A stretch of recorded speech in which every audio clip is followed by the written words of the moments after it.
El mito de la máquina. Técnica y evolución humana. De Lewis Mumford.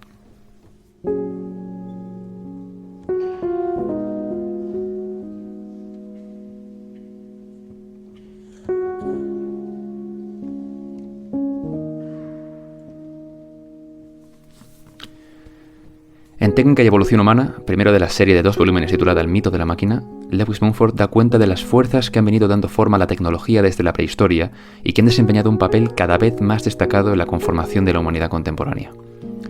Mumford se remonta a los orígenes de la cultura, pero en lugar de aceptar el punto de vista según el cual el progreso del hombre se debió a su dominio de las herramientas y la conquista de la naturaleza, demuestra que las herramientas no se desarrollaron ni podrían haberse desarrollado en ninguna medida relevante sin el concurso de una serie de significativas invenciones, como los rituales, el lenguaje y la organización social. Esta es solo una de las reinterpretaciones radicales que Mumford hace de la evolución del hombre primitivo, desde la utilización de energía a gran escala en el inicio de la civilización hasta la evolución de mecanismos complejos durante la Edad Media. Todas ellas han arrojado luz sobre la tecnología totalitaria de la época moderna.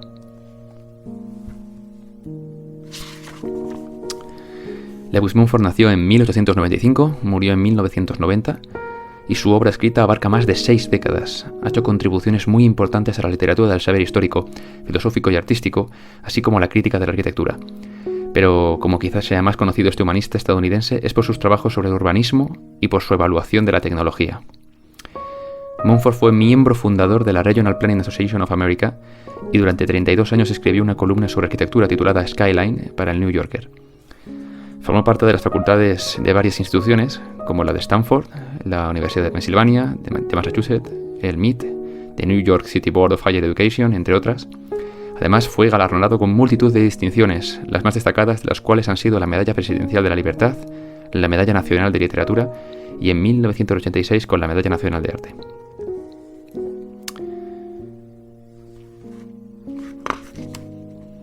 Bien, vamos con el libro. El mito de la máquina. Lewis Mumford.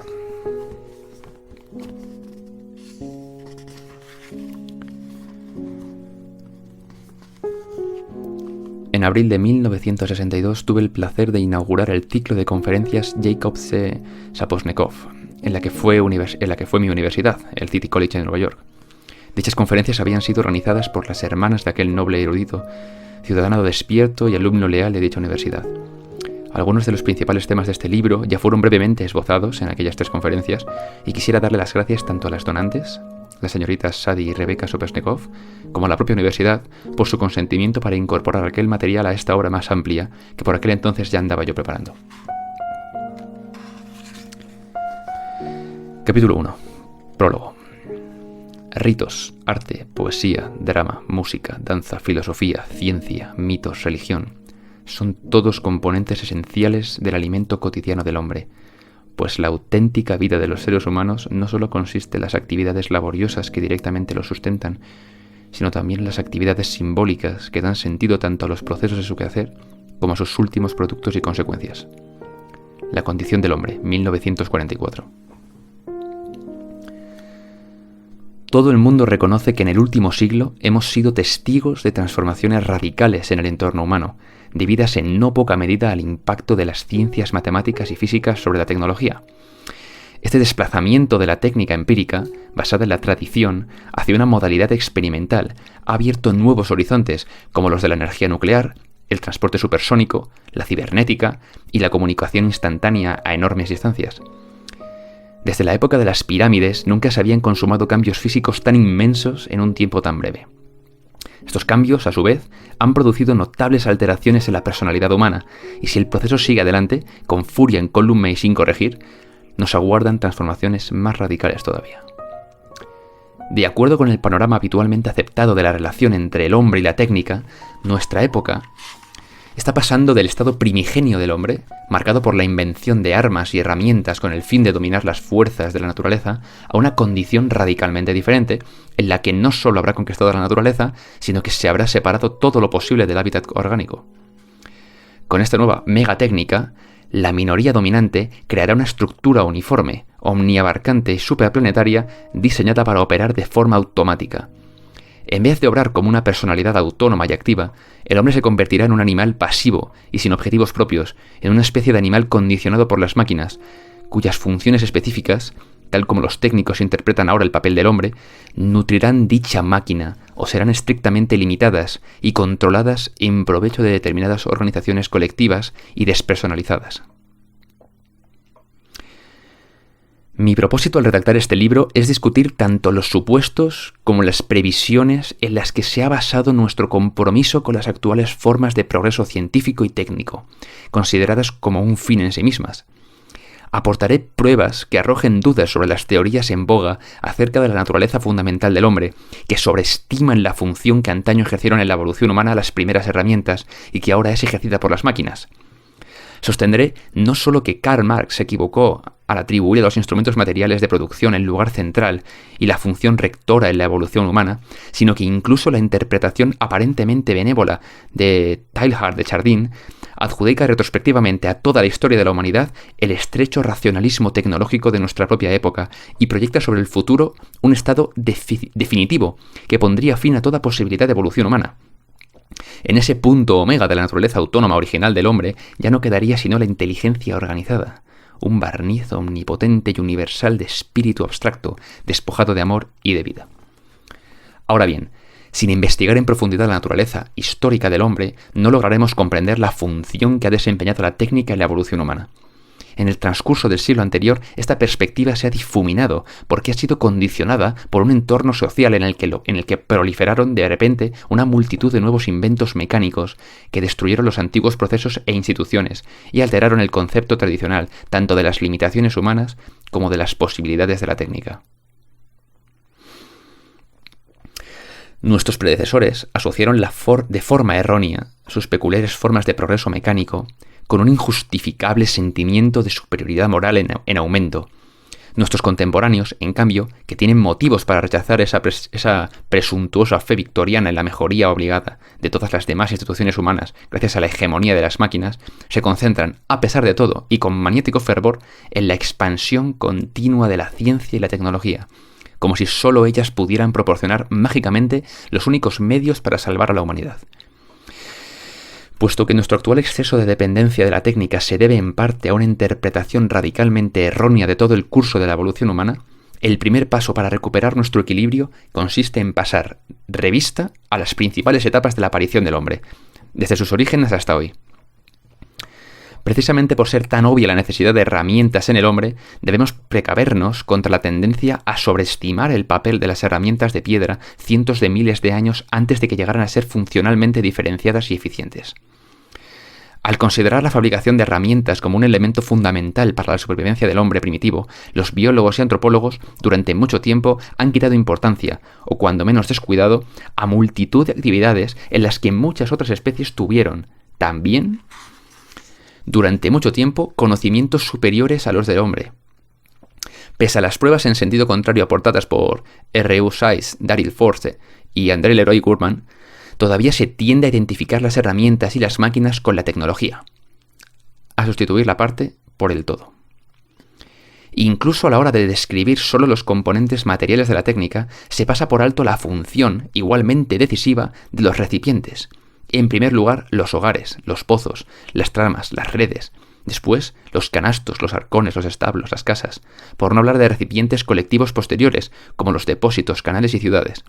Tales componentes estáticos desempeñan importantes funciones en toda tecnología, incluso en nuestros días, como demuestran los transformadores de alta tensión en las gigantescas retotas de las fábricas de productos químicos y los reactores atómicos. Cualquier definición adecuada de la técnica debería dejar claro que muchos insectos, pájaros y mamíferos habían realizado innovaciones mucho más radicales en la fabricación de recipientes, con sus intrincados nidos y enramadas, sus colmenas geométricas, sus hormigueros y termiteros urbanoides, sus madrigueras de castores, etc., que los antepasados del hombre en la fabricación de herramientas hasta la aparición del Homo sapiens. En resumen, si la habilidad técnica bastase como criterio para identificar y fomentar la inteligencia, comparado con muchas otras especies, el hombre fue durante mucho tiempo un rezagado. Las consecuencias de todo ello deberían ser evidentes, a saber, que la fabricación de herramientas no tuvo nada de singularmente humano hasta que se vio modificada por símbolos lingüísticos, diseñados estéticos y conocimientos socialmente transmitidos. Y lo que marcó tan profunda diferencia no fue la mano del hombre, sino su cerebro, que no podía ser un producto más del trabajo manual, pues ya se lo encontramos bien desarrollado en criaturas de 4 patas, como las ratas, que no tienen manos con dedos libres. Hace más de un siglo, Thomas Carlyle describió el hombre como un animal que usa herramientas, como si se tratase del único rasgo que lo eleva por encima de los demás seres del reino animal. Semejante sobreestimación de las herramientas, las armas, los aparatos físicos y las máquinas ha sumido en la oscuridad la senda real de la evolución humana. Definir al hombre como un animal que usa herramientas, aun corrigiéndola con la aclaración fabricante de herramientas, se le habría antojado extraño a Platón, que atribuyó el surgimiento del hombre de su estado primitivo tanto a Marsías y Orfeo, creadores de la música, como a Prometeo, que robó el fuego, o a Hefestos, el dios herrero, único trabajador manual del panteón olímpico. Sin embargo, la descripción del hombre como animal esencialmente fabricante de herramientas ha arraigado tanto que el mero descubrimiento de los fragmentos de unos cráneos de pequeños primates en las inmediaciones de unos cuantos guijarros tallados, caso de los Australopithecus en África, bastó para que su descubridor, el doctor L.S.B. Leakey, identificase a dichas criaturas como antepasados directos del ser humano, pese a sus marcadas divergencias físicas tanto con los monos como con los hombres posteriores.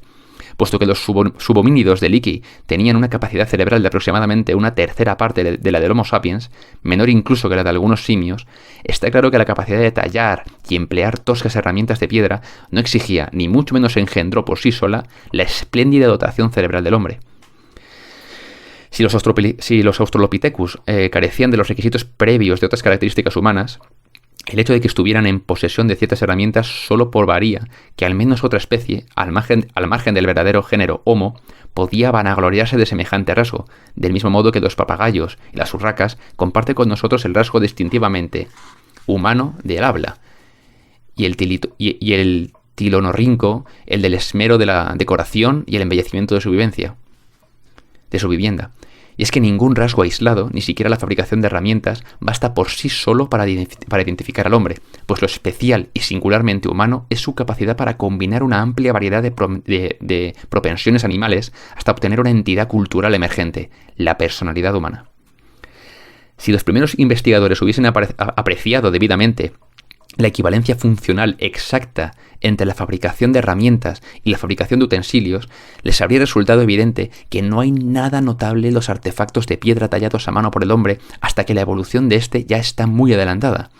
Incluso un pariente lejano del hombre, el gorila, sabe hacer colchones de hojas para dormir confortablemente sobre ellos y tender puentes de grandes tallos de helechos sobre arroyos poco profundos, seguramente para no mojarse ni lastimarse los pies.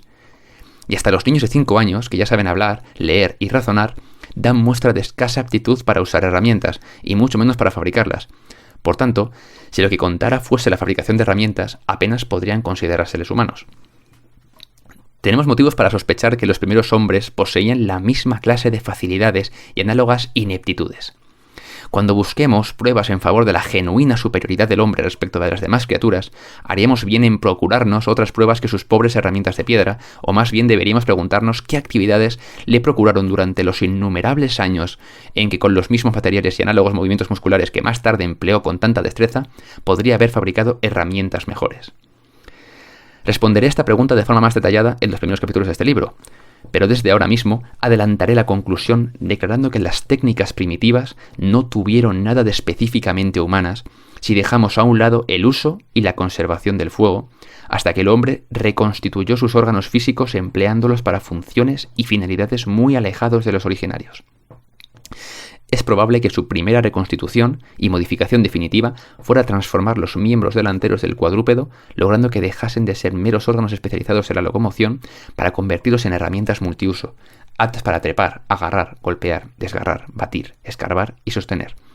Las manos del hombre primitivo, así como sus herramientas de piedra y madera, desempeñaron funciones muy significativas en su evolución, sobre todo porque, como ha indicado Dubrul, facilitaron las operaciones preparatorias para la recogida, el transporte y la molienda de alimentos y como consecuencia dejaron la boca libre para hablar. Si bien el hombre fue, desde luego, un fabricante de herramientas, desde el principio estuvo dotado de una herramienta fundamental, apta para todo y más importante que todos los útiles de los que después logró dotarse: su propio cuerpo, animado por su mente en todas y cada una de sus partes, incluso las que fabricaban cachiporras, hachas de piedra o lanzas de madera. Para compensar la extrema pobreza de esos mecanismos de trabajo, el hombre primitivo disponía de un activo mucho más importante, que amplió todo su horizonte técnico: una dotación biológica mucho más rica que la de cualquier otro animal, un cuerpo no especializado en ninguna actividad exclusiva y un cerebro capaz de escudriñar amplísimos horizontes y coordinar las diversas partes de su experiencia. Precisamente por su extraordinaria plasticidad y sensibilidad, podía utilizar una porción mayor tanto de su entorno externo como de sus recursos psicosomáticos internos. Gracias a ese cerebro súper desarrollado y siempre activo, el hombre tenía más energía mental de la necesaria para su mera supervivencia animal, y en consecuencia necesitaba canalizar dichas energías, no solo para reunir alimentos o reproducirse sexualmente, sino hacia modos de vida que transformaran esas energías de forma más directa y constructiva en formas culturales, es decir, simbólicas, apropiadas. Solo creando válvulas de escape culturales podía el hombre acceder a su propia naturaleza y controlarla y utilizarla plenamente. Las labores culturales prevalecieron, por necesidad, sobre el trabajo manual. Estas nuevas actividades implicaban mucho más que la disciplina de manos, músculos y ojos en la fabricación y el uso de herramientas, por útiles que éstas fueran. También exigían el control de todas las funciones naturales del hombre, incluyendo sus órganos de excreción, sus desmesuradas emociones, sus promiscuas actividades sexuales y sus atormentados y estimulantes sueños. Mediante la tenaz exploración que el hombre hizo de sus capacidades orgánicas, se asignaron nuevos papeles a ojos, oídos, nariz, lengua, labios y órganos sexuales. Hasta la mano dejó de ser, como antes, una mera herramienta callosa, especializada. Ahora acariciaba el cuerpo amado, estrechaba al bebé contra el pecho, hacía gestos significativos, o expresaba en rituales compartidos y danzas preestablecidas sentimientos de otro modo inexpresables acerca de la vida o la muerte, de un pasado documentado en la memoria o de un futuro preocupante. Por tanto, la técnica de las herramientas no es más que un fragmento de la biotécnica, de la dotación vital total del hombre. Este don de la energía neuronal excedentaria ya estaba presente en los antepasados del hombre. La doctora Alison Jolly ha explicado recientemente que el desarrollo del cerebro de los lemúridos se deriva de su vocación lúdico-atlética, sus acicalamientos recíprocos y su socialidad acentuada, más que de su costumbre de utilizar herramientas y recolectar alimentos. La curiosidad exploratoria del hombre, su capacidad de imitar y sus manipulaciones ociosas y sin pretensión de contrapartida ulterior alguna, ya eran algo manifiesto en sus parientes simiescos. En el lenguaje popular de diversos países, hacer monerías o andar moneando son formas de identificar esta inclinación lúdica sin propósito utilitario alguno. Más adelante mostraré que incluso hay motivos para suponer que los modelos estandarizados observables en la fabricación primitiva de herramientas pueden derivarse, en gran parte, de los movimientos estrictamente repetitivos de los rituales, los cánticos y las danzas. Formas que desde hace muchísimos siglos existieron en estado perfecto entre los pueblos primitivos, generalmente en un estilo mucho más refinado que sus herramientas. No hace mucho, el historiador holandés J. Huizinga presentó en su Homo Ludens multitud de pruebas para proponer la hipótesis de que el juego, antes que el trabajo, fue el elemento constituyente de la cultura humana y que las actividades más serias del hombre pertenecen al ámbito de los pasatiempos. De acuerdo con este criterio, el ritual y la mímesis, los deportes, los juegos y las representaciones teatrales emanciparon al hombre de sus insistentes vínculos animales. Y nada podría demostrarlo mejor. Se me ocurre añadir que esas ceremonias primitivas en las que el hombre jugaba a ser otra clase de animal. Mucho antes de que hubiese adquirido la facultad de transformar el entorno natural, el hombre había creado un entorno en miniatura, el campo simbólico del juego, en el que todas las funciones vitales podían reconstruirse de modo estrictamente humano, al igual que en un juego.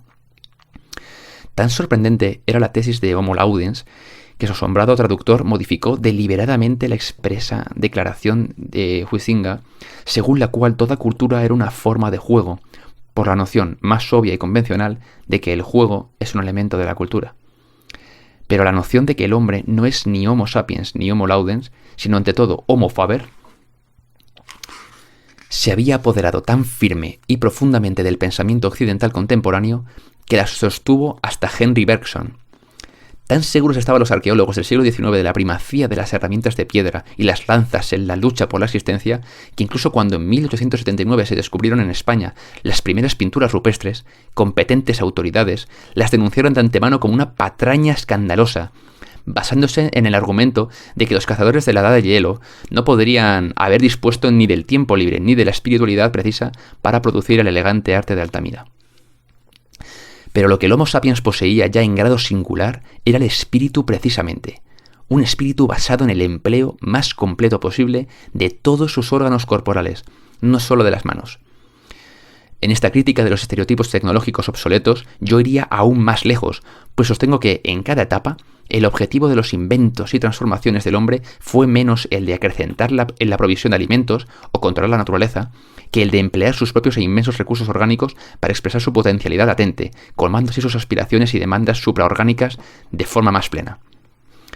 Cuando el hombre no se veía coartado por las presiones hostiles del entorno, la elaboración de una cultura simbólica respondía a una necesidad más imperativa que la de controlar el entorno. Y es inevitable deducir que esta necesidad se anticipó ampliamente a la aparición de la segunda, y también que durante mucho tiempo le llevó la delantera. Entre los sociólogos, Leslie White merece nuestro reconocimiento por haber dado la debida importancia a este hecho e insistido en el espiritualizar y el simbolizar del hombre primitivo, aunque no haya hecho así sino recuperar para la generación actual las perspectivas originales del padre de la antropología, Edward Taylor. De acuerdo con esta lectura, la evolución del lenguaje, culminación de las más elementales formas de expresión y transmisión de significados, fue incomparablemente más importante para la evolución humana posterior que la elaboración de una montaña de hachas manuales.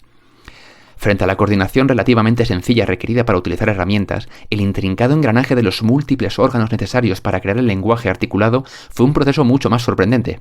Este esfuerzo debe de haber ocupado gran parte del tiempo, las energías y la actividad mental de los primeros hombres, pues el producto colectivo final, el lenguaje articulado, ya era infinitamente más complejo y sofisticado en los albores de la civilización que toda la dotación de herramientas de Mesopotamia o Egipto.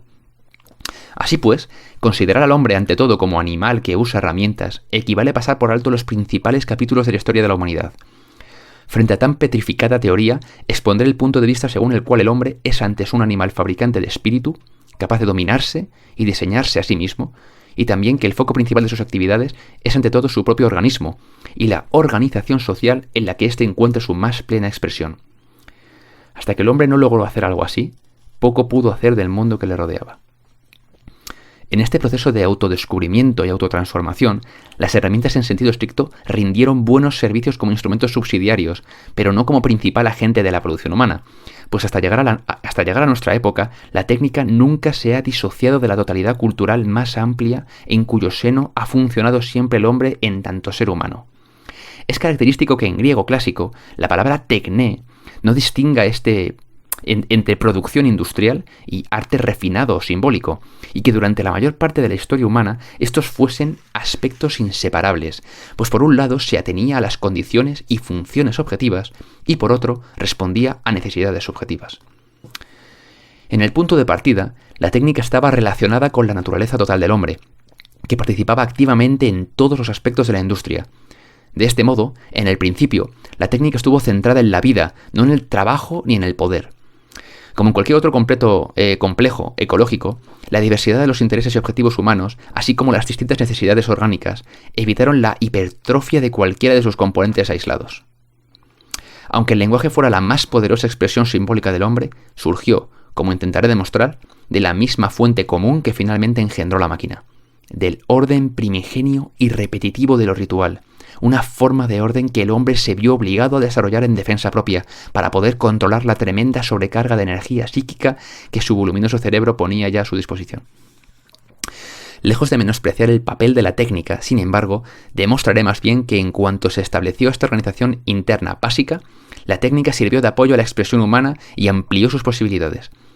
La disciplina adquirida en la fabricación y aplicación de herramientas sirvió como oportuno correctivo, según esta hipótesis, para el exorbitante poder de invención que el lenguaje articulado otorgó al hombre. Poder que de lo contrario habría hinchado de exceso al ego y tentado al hombre de sustituir el trabajo eficiente por fórmulas verbales mágicas. Según esta interpretación, el logro específicamente humano que separó al hombre de sus parientes antropoides más próximos fue la formación de un nuevo yo, totalmente distinto en apariencia, conducta y plan de vida de sus primitivos antepasados animales. A medida que esta diferenciación se fue ampliando y el número de señas de identidad claramente humanas aumentó, el hombre aceleró el proceso de su propia evolución, logrando mediante la cultura y en un plazo relativamente corto, cambios que otras especies obtuvieron laboriosamente a través de procesos orgánicos, cuyos resultados, en contraste con los modos culturales del hombre, no eran fáciles de corregir, mejorar o suprimir. De entonces en adelante, la principal ocupación del hombre fue su autotransformación, grupo por grupo, región por región, cultura por cultura. Este proceso no solo salvó al hombre de quedar permanentemente fijado a su condición animal originaria, sino que también emancipó a su órgano más desarrollado, el cerebro, dejándolo disponible para tareas distintas que las de asegurar la supervivencia física. El rasgo humano dominante, fundamento de todos los demás, es esta capacidad de autoidentificación consciente, de autotransformación y, en definitiva, de autoconocimiento. Todas las manifestaciones de la cultura humana, desde el ritual y el lenguaje hasta la indumentaria y la organización social, tienen como finalidad última remodelar el organismo y la expresión de la personalidad del hombre.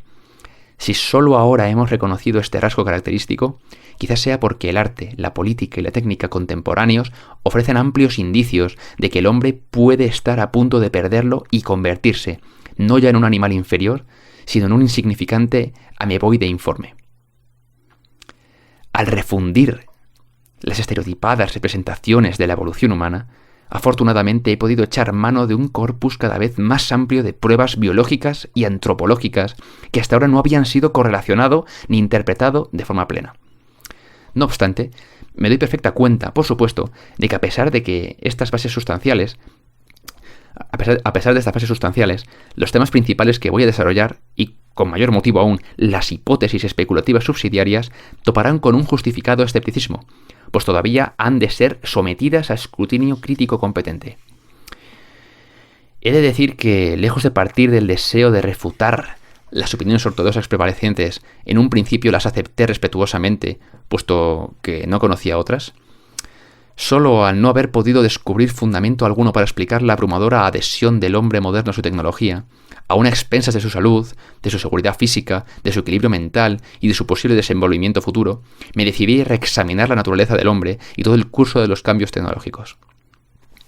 Además de descubrir el campo aborigen de la inventiva humana, no en la tarea de fabricación de herramientas externas, sino ante todo en la reconstrucción de sus órganos corporales, he intentado seguir otra pista mucho más reciente: examinar la amplia veta de irracionalidad que recorre toda la historia humana en oposición a su herencia animal, sensata y funcionalmente racional. En comparación con otros antropoides, cabría aludir sin ironía a la superior irracionalidad del hombre. Sin duda, la evolución humana pone de manifiesto una predisposición crónica al error, la maldad, las fantasías desorbitadas, las alucinaciones, el pecado original y hasta la mala conducta socialmente organizada y santificada, como se constata en las prácticas de los sacrificios humanos y en las torturas legalizadas. Al escapar de las determinaciones orgánicas, el hombre renunció a la innata humildad y estabilidad mental de especies menos aventureras. Y no obstante, algunos de sus descubrimientos más erráticos abrieron valiosos ámbitos que la evolución puramente orgánica jamás había explorado a lo largo de miles de millones de años. Fueron muchos los infortunios que siguieron a este proceso por el que el hombre abandonó su mera animalidad, pero también fueron muchas las ganancias. La propensión del hombre a mezclar fantasías y proyecciones, deseos y designios, abstracciones e ideologías con los lugares comunes de la experiencia cotidiana se convirtieron, ahora se ve mejor, en una fuente importante de enorme creatividad. No existe ninguna línea divisoria nítida entre lo irracional y lo suprarracional, y la administración de estos dos dones ambivalentes siempre ha sido uno de los principales problemas de la humanidad. Una de las razones por las que las actuales interpretaciones utilitarias de la ciencia y la técnica son tan poco profundas es que desconocen que este aspecto de la cultura humana ha estado tan abierto como cualquier otra parte de la existencia del hombre, tanto a aspiraciones trascendentales como a compulsiones demoníacas, y nunca ha estado tan abierto ni ha sido tan vulnerable como hoy.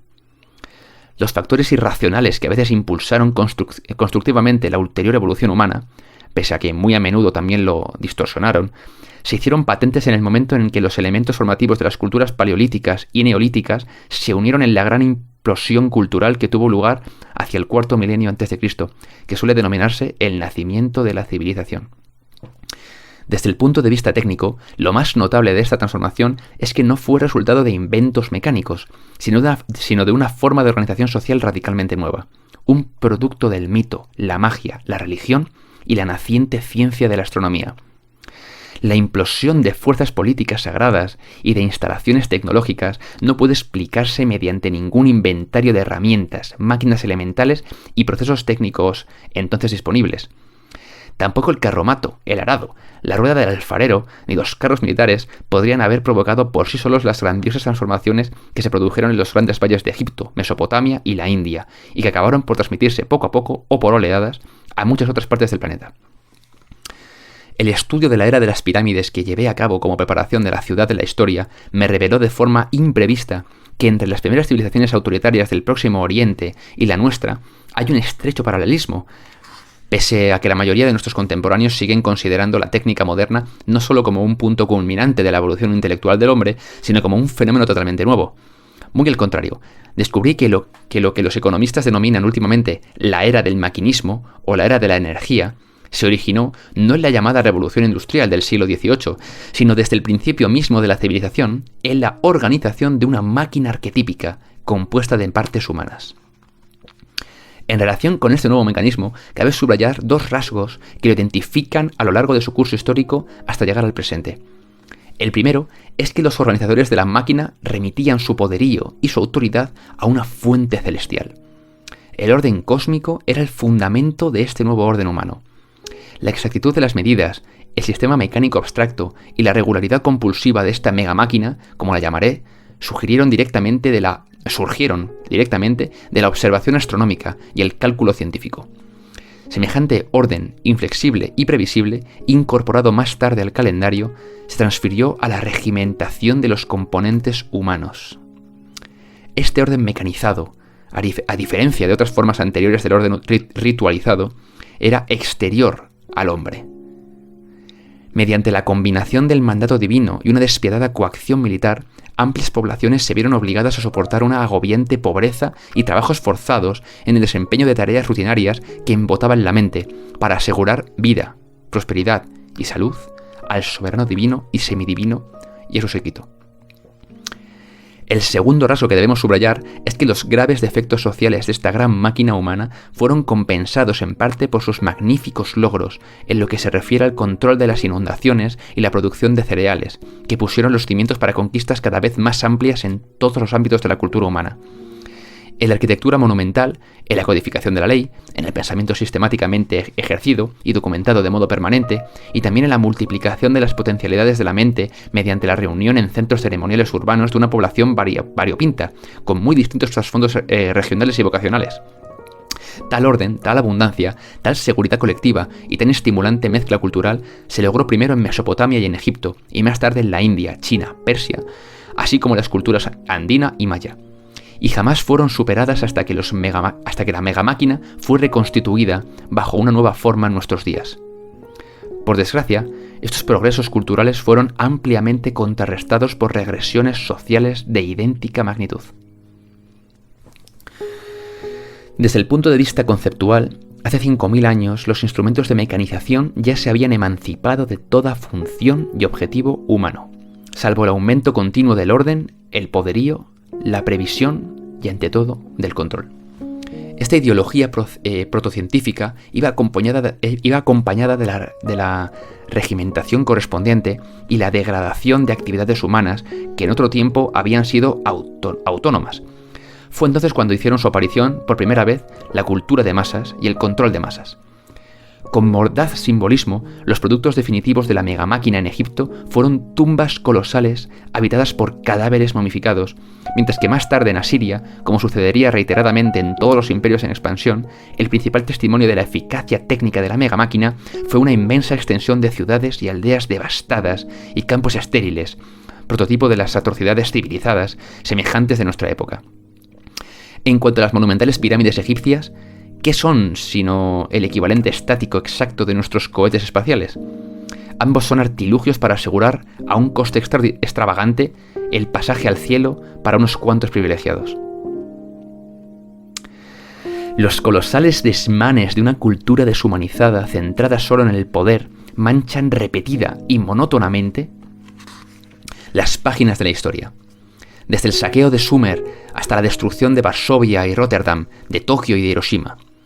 Más pronto o más tarde, es lo que se deduce de este análisis, tendremos que tener el valor de preguntarnos: ¿acaso la asociación de un poder y una productividad desmesurados con una violencia y una destructividad igualmente desmesurada es algo puramente accidental? A medida que desentrañaba este paralelismo y seguía la pista de la máquina arquetípica en la historia posterior de Occidente, quedaron extrañamente aclaradas muchas manifestaciones irracionales y oscuras de nuestra cultura altamente mecanizada y supuestamente racional, pues en ambos casos, unos progresos inmensos en saberes valiosos y productividad aprovechable fueron anulados por una proliferación igualmente grande de derroches estontosos, hostilidad paranoica, destructividad insensata y espantosos exterminios aleatorios. Este estudio conducirá al lector hasta los umbrales del mundo moderno, a la Europa occidental del siglo XVI. Aunque algunas de sus implicaciones no puedan apreciarse en su totalidad hasta que los sucesos de los últimos 4 siglos sean debidamente examinados y evaluados de nuevo, para las inteligencias suficientemente perspicaces, buena parte de lo preciso para comprender, y quizá corregir, el rumbo de la técnica contemporánea resultará ya patente desde los primeros capítulos. Esta interpretación ampliada del pasado es un paso imprescindible para librarse de la funesta insuficiencia de los conocimientos de una sola generación. Si no nos tomamos el tiempo indispensable para examinar el pasado, nos faltará la perspicacia necesaria para comprender el presente y dar rumbo al futuro, pues el pasado nunca nos abandona y el futuro ya está aquí. Bien, pues empezamos a leer el mito de la máquina. Y bueno, fuimos con el primer capítulo, el prólogo, en este caso. Vimos también un poco de lo que la edición nos está ofreciendo sobre Lewis Mumford, una pequeña biografía sobre sus contribuciones. Vemos que es una persona que básicamente vive durante el siglo XX, aún habiendo nacido en el siglo XIX. Llegó hasta los mismísimos años 90, ¿no? Y vivió todo lo que ocurrió en ese siglo tan importante. También vemos todo lo relacionado con sus ideas y el enfoque que le quiere dar al libro. En eso va a consistir básicamente el prólogo del mito de la máquina. Nos va a decir de dónde ha sacado la mayoría del material, de esas charlas que dio en la universidad, en el City College de Nueva York. Y bueno, se va a ir perfilando el contenido de la obra, y así queda resumido en el prólogo, ¿no? Básicamente va a reconocer lo que está ocurriendo en el siglo XX desde esas vivencias, ¿no?, directas. Nosotros ya vivimos ahí, ya hemos vivido todas esas consecuencias de las que él está hablando y las que vaticina en cierto modo. Por ejemplo, nos habla de la cibernética, nos habla del transporte supersónico, la comunicación instantánea. Estamos en el apogeo, ¿no?, de todas estas cimas tecnológicas. Y bueno, él quiere empezar por criticar, por así decirlo, el mito en el que se funda toda esta concepción del progreso humano basada en la técnica, ¿no? Es decir, mayor progreso a mayor complejidad y desarrollo técnico de la especie. Y bueno, va a querer criticar esto mediante el estudio primero de los orígenes del humano, y haciendo notar que no va a ser su rasgo característico el que esté desarrollado técnicamente, pues este es un rasgo que comparte con otros animales y que de hecho es bastante menos desarrollado que en otros primos biológicos, ¿no? Se nos ocurre, por ejemplo, castores, abejas, hormigas, otros primates que también utilizan herramientas, incluso peces que utilizan también su entorno de esa forma. Más bien quiere poner el foco en otros aspectos que han contribuido mucho más al desarrollo humano y al desarrollo de su órgano más, vamos a decir, más desarrollado o más importante a la hora de discernir en la evolución de los diferentes homínidos, el cerebro. Hablará de los procesos de socialización, del origen del habla y luego también de rituales y de los sueños en la base de esa evolución, ¿no? Va a empezar a decirnos la teoría detrás de todo esto. Noto, por ejemplo, que hay ciertos rasgos de psicología psicoanalítica, por así decirlo, ¿no? Habla de energía psíquica y la necesidad del ser humano de, por así decirlo, darle una salida a toda esa energía psíquica. Y habla, por ejemplo, y ahí es cuando va a entrar, supongo que con el tema de los rituales, los sueños. Y bueno, revisando un poco más toda esta crítica, va a ir haciendo una crítica al progreso científico y técnico, y incluso una crítica, aquí esto me gusta bastante, ¿no? Porque este libro se va a suponer no solamente una crítica al capitalismo, que también, sino una crítica a su crítica, es decir, una crítica incluso al marxismo, ya que este mismo también se basa en un estudio de la técnica como por así decirlo, instrumento del progreso. Entonces supone una buena balanza y una forma de juzgar ambos polos.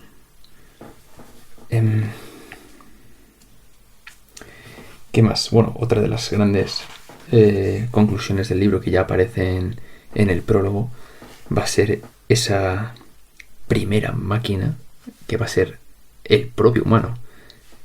No solo, ¿no?, el humano como individuo es su cuerpo, sino, es decir, sus manos y su propia fisiología, sino también el humano en sociedad, actuando como una mega máquina cuyos componentes funcionan tal y como los de una compleja maquinaria social. ¿Qué más? Bueno, nos está desarrollando bastante de lo que va a ocurrir en los próximos capítulos, básicamente. Nos da algunos nombres de doctores, antropólogos, que empiezan a vaticinar esto, ¿no? Por ejemplo, habla de Altamira, las pinturas de Altamira, que cuando se descubren en 1879, los más eminentes paleontólogos, antropólogos, hablan de que estas pinturas no pueden deberse a humanos tan antiguos como los que se postulaban, ¿no? Porque estarían demasiado ocupados con sobrevivir, ¿no? Y hacer herramientas, y hacer sus cosas de sobrevivencia, ¿no? Caza y demás, como para ponerse a pintar, ¿no? Que eso es una cosa como mucho más avanzada o algo por el estilo. Pero bueno, ya desde entonces se ve que precisamente esa expresión artística es uno de los rasgos más característicos de nuestros antepasados. También nombra, por eso, a Mesopotamia y Egipto como esas expresiones de la mega máquina, como un engranaje de órganos. Y bueno,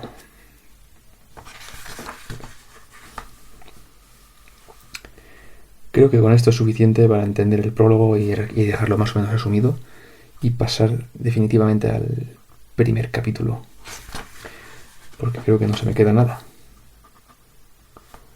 A ver. Bueno, y sí, bueno, podemos decir que precisamente toda esta denuncia, ¿no? Vamos a decir más bien una crítica, o esta crítica al mito más bien, viene dada porque ese mito se está afianzando de nuevo en una forma muchísimo más refinada en la actualidad, ¿no? En la actualidad de la cultura de masas, en la actualidad del control de masas.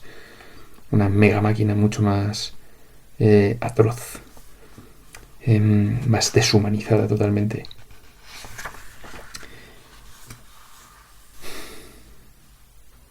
También se nos va a marcar los límites de este primer tomo, un tomo que va a ir desde los umbrales de la humanidad hasta los umbrales del mundo moderno, que es la Europa occidental del siglo XVI. Después de eso tendremos otro tomo, que es el Pentágono de Poder, que tratará en muchísimo más detalle, mucho más extenso, la modernidad. Y hasta ahí queríamos llegar. Así que nada, sin más dilación, pasemos al capítulo 2.